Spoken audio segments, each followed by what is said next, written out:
Vem pra bola, olha o time do Sport, bola cruzada, entrou, é gol!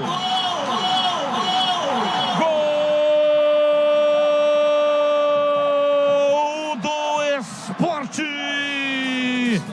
Descida pela esquerda, Lene Lobato levou na velocidade, fez o cruzamento e aí apareceu para finalizar. Ali estava o Titi Ortiz, mandou a bola para o fundo do gol e faz o segundo do Sport. Segundo do Sport aqui no estádio Moisés Lucarelli. 2 para o Sport, 0 para a equipe da Macaca.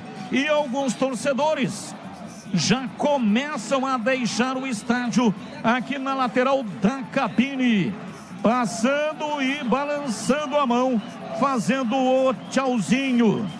Portanto, já entendendo que não dá mais para Macaca. 2 para a equipe do Sport, 0 para o time da Macaca. O lance está sendo checado pelo VAR para ver se havia ali um impedimento ou não, Vladimir Catarino. Mas Lucas Lima que estava lá no lance, né? Isso, mas independente do impedimento ou não, para mim acho que não aconteceu. Liberdade de novo do Sport para aquele setor. Eu fiquei a impressão do Lene Lobato ter feito o gol, Batista. Nossos companheiros da TV já confirmam, mas enfim, confirmado o gol, tá na frente ainda mais o Sport 2-0. Confirmado, portanto, o gol não marcou o impedimento.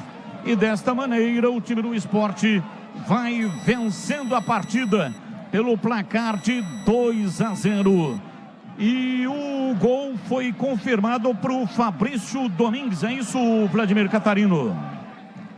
Eu vi o Lene Lobato, Batista, a gente já confirma aqui para quem foi o gol. Lene Lobato estava na bola, mas teve um toque último, né? Final, né? Vamos confirmar já. Do Fabrício Domingues.